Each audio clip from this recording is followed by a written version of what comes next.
I'd like to welcome you to a little something I call Literacy on Fire, disrupting white privilege in the classroom.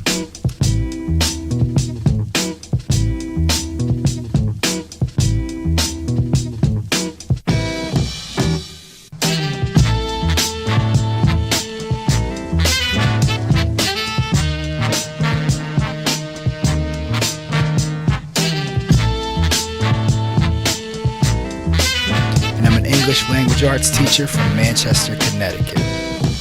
I'm also a white guy. I'm the son of a mother who idolized Oprah Winfrey. My favorite TV shows growing up were The Fresh Prince of Bel-Air, Martin, and In Living Color. I grew up playing basketball, loving basketball, and idolizing black NBA players. My favorite filmmaker is Spike Lee. I love and embrace hip-hop culture. The majority of the people in my life that I love and care about most deeply are black, including my wife and 2 biracial children. And still, I contribute to racism because I access white privilege more than I disrupt it.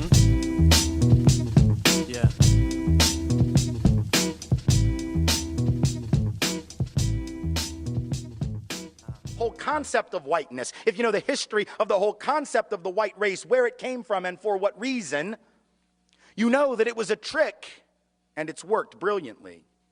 See, prior to the mid to late 1600s in the colonies of what would become the United States, there was no such thing as the white race. Those of us of European descent did not refer to ourselves by that term really ever before then. In fact, in the old countries of Europe, we had spent most of our time killing each other. We didn't love each other. We weren't one big happy family.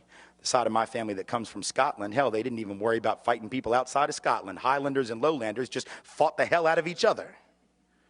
So there was no white race, but in the colonies of what would become the United States, what did we see in the 1660s, 1670s? We began to see that Africans of indentured servant status, many of them not enslaved yet, they were not necessarily permanently enslaved. Some were, others were indentured like many poor Europeans for periods of 7 to 11 years.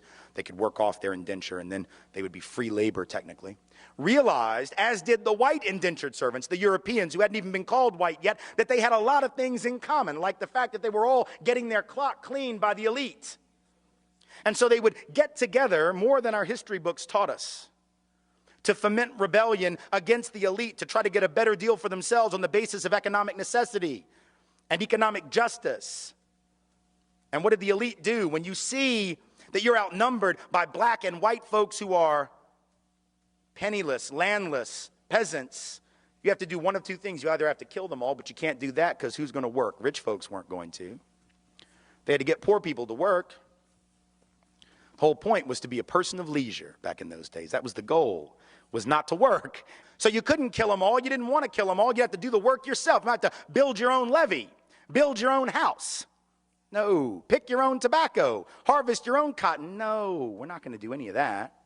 So you can't kill them, but you can co-opt them. And so the elite in Virginia, for example, in the colony, begins to give certain carrots to people of European descent, saying things like, you know, we're going to let you own a little land, not much, but just a little. And we're going to get rid of indentured servitude. Now you're free labor. And by the way, once you're free labor, you get 50 acres of land just because you're free labor, see? So we're going to cut you in on this deal. We're going to let you enter into contracts. We're going to let you testify in court. And here's the best of all. We're going to put you on the slave patrol to keep those people in line, right? The idea was you're still going to get your clock clean. We still don't like you. We still aren't going to really empower you or change your economic subordination, but we're going to make you honorary members of this team, and you're going to help us keep those other people down. And so they got a little taste of power, and it did effectively divide and conquer those coalitions. Those rebellions began to stop almost instantly. Fast forward to the Civil War era, you have rich white folks in the South, where I come from, standing up and openly admitting that the reason they're prepared to secede from the Union, and the only reason they ever articulated publicly, ever, was to maintain and extend slavery and white supremacy not only where it already existed, but into the newly acquired, that is to say, stolen territories from Mexico to the west. That was what they said. Now we lie about it. We say it wasn't about slavery, that it was about states' rights. Yes, the right of the states to keep and maintain slaves, exactly. But back then they had no shame, so they didn't try and cover it up. They openly said it, but once again, the rich didn't want to go do the work. Are you kidding? No. They're going to get poor people to go fight for them. And the poor folks didn't even own slaves. Now think, how do you get poor people who don't even own the shirt on their back, let alone slaves, to go fight to keep your slaves for you? You've got to convince them that their skin is more important than their economic interest. Because think about it, if I am a farmer who has to charge you $1 a day or $2 a week to work on your farm and harvest that tobacco or pick that cotton, but you can get a black person to do it for free because you own them, who's going to get the job? Not me. In other words, slavery actually undermined the wages and the wage base, the economic floor of the typical white working class or low-income person. But they were told, if these people are freed, they're going to take your job. No, fool, they got your job. That's the point. And so at some level, again, working class white people being harmed by white privilege, relatively being advantaged, right? Being given a leg up, being given a membership to the club, but in absolute terms being kept economically subordinated by the very thing that gave them a sense of superiority. How's that for irony? Then in the present era, this hasn't stopped. This is not ancient history. Now we have people running around insisting that we should close the border with Mexico because if we don't, the wages of working class people will continue to fall. The implication being that the only reason workers are paid like crap in this country is because the border is open. But if you believe that, you would actually have to believe that if that border were closed, that all these owners of capital and industry would just say, oh, well, you figured us out. Here, it's a raise. Do we really believe that the only thing keeping bosses from paying people more is the presence of low-wage, medium, semi-skilled labor from south of this artificial border? Is that really what we believe? We know that if that border is closed, it isn't going to be closed to capital. It isn't going to be closed to goods. If you have a border that can be crossed by capital looking for the highest return on investment or goods looking for the highest price, but labor is chained to its country of origin, how is that going to work to the benefit of working people? By definition, it doesn't. By definition, it immiserates the working class. Divide and conquer.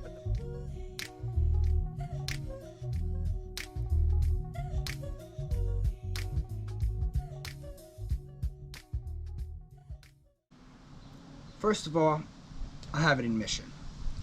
I must admit, I don't understand it fully. Racism, whiteness, blackness, anti-racism. I've recently come to realize that I've relied heavily on black people in my life to point out racism, marginalization, privilege, and to lead me in the fight against injustice.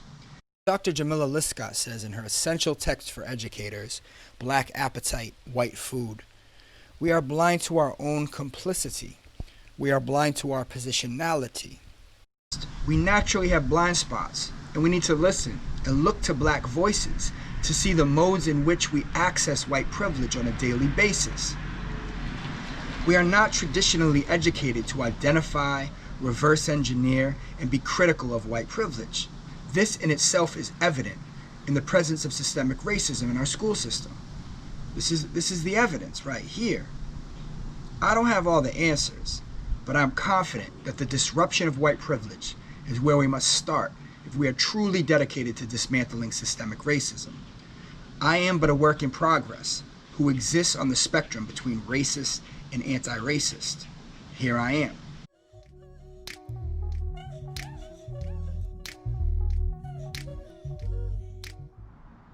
Okay, so what's in store?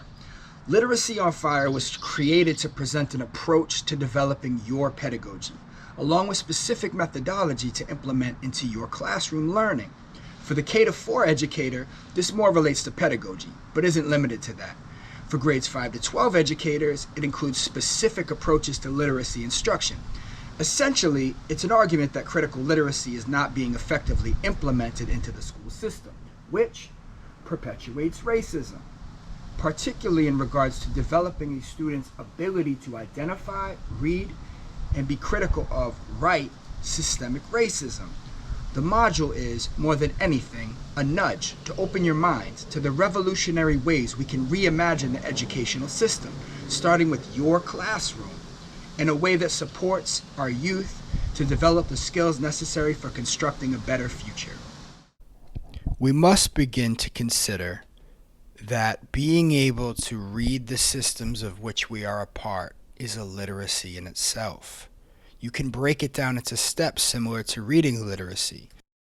Developing background knowledge, knowing your history, and doing the work to be able to contextualize the impact history has on the present day. Decoding, identifying privilege and becoming more adept at processing it on both an individual and systemic level. Fluency, developing the ability to reflexively process it. Comprehension, conceptualizing the volume and magnitude of systemic oppression. All of this must occur before we are able to take productive steps towards the dedication necessary to make true and lasting change. Okay, let's talk resources. Resources attached to this module include a list of books you can utilize to build the literary canon of your classrooms that amplify marginalized voices and help grow your students' worldview. Also, a list of resources you as an educator can utilize to grow your knowledge and understanding of the multi-layered onion that is racism. Also, an approach to building reading literacy through targeted classroom instruction strategies centered around the amplification of marginalized voices, and that build critical literacy skills in your classroom.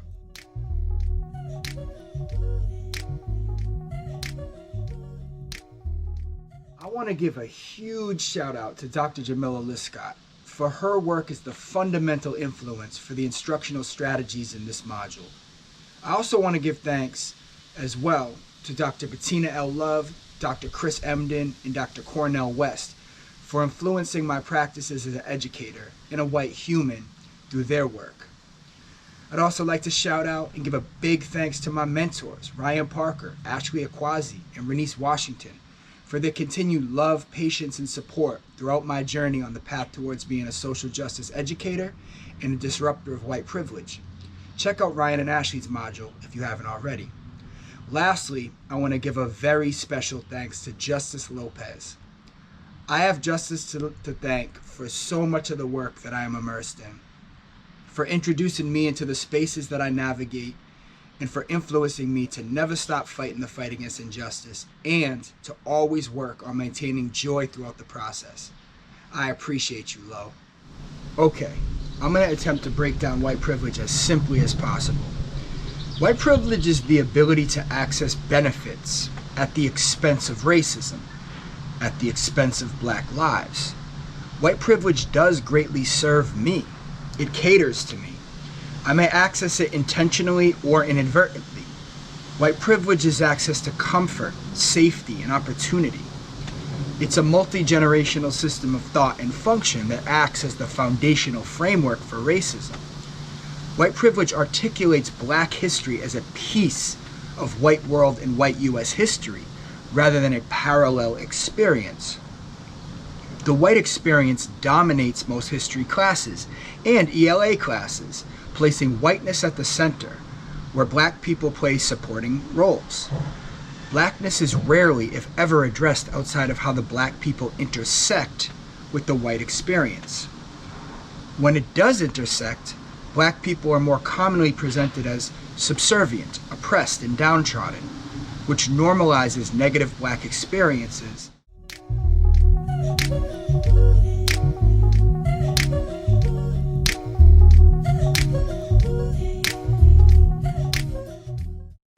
Now, you might be asking yourself, what does white privilege have to do with literacy? Considering you came here for literacy instruction, that's a fair question. In itself, reading, writing, and analyzing white privilege is a form of literacy. I believe that to change the world for the better and dismantle systemic racism, we must start in the school system.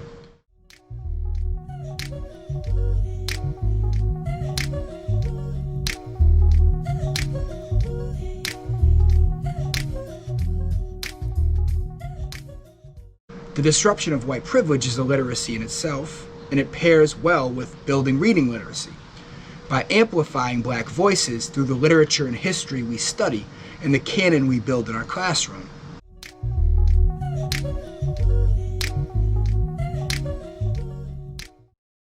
We need diverse books because We need books in which children can find themselves, see reflections of themselves.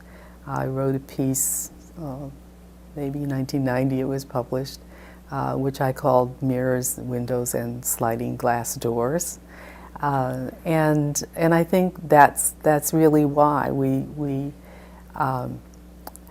children need to see themselves reflected, but books can also be windows, and so you can look through and see other worlds and see how they match up or don't match up to your own. But the sliding glass door allows you to enter that world as well. And so that's the reason that the diversity needs to go both ways. I mean, it's not just children who have been underrepresented and marginalized who need these books. It's also the children who always find their mirrors in the books and therefore get an exaggerated sense of their own self-worth and a false sense of what the world is like, because it's becoming more and more colorful and diverse as time goes on. So I think that's why. Since the American power structure, including all three branches of government, is currently refusing to concede that there is a problem with systemic racism. Do you think systemic racism is a problem in law enforcement agencies in the United States? No, I don't think there's systemic racism. I think 99.9% of our law enforcement officers are great Americans. And So, enter the school system. Building literacy surrounding racism is a critical component for the dismantling of systemic racism and the development of a more just future. If you truly believe Black Lives Matter, then it becomes your responsibility to dismantle systemic racism and amplify Black voices, because both Black lives and Black voices have historically been muted in the classroom.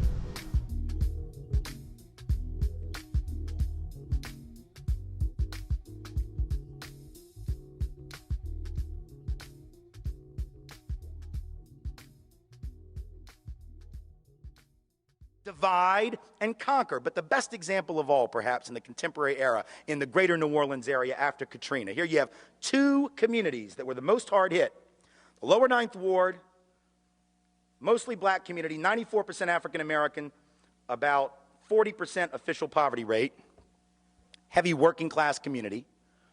And right across the canal, St. Bernard Parish, Chalmette, 95% white, also working class, high levels of poverty, economically very similar.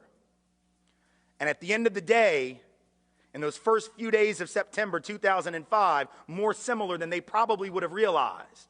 Because when those levees broke, they all got their stuff jacked.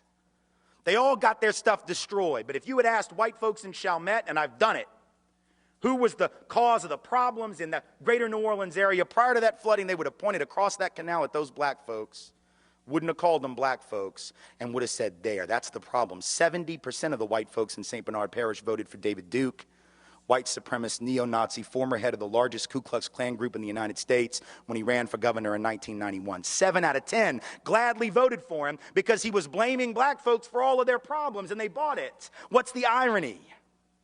The irony is that while they were blaming black people for their problems, while they were blaming black people for the conditions of the greater New Orleans area in which they lived, nobody was paying attention, least of all they, to the fact that these white elite politicians, either in Baton Rouge or in Washington, whose job it was to secure those levees, to make sure that levy funds were spent in the proper way and that they were spent at all, those mostly white and mostly elite politicians did nothing. At the end of the day, it wasn't just the black folks in the lower Ninth Ward they didn't care about. They really couldn't have given a rat's ass about those poor and working class white folks either.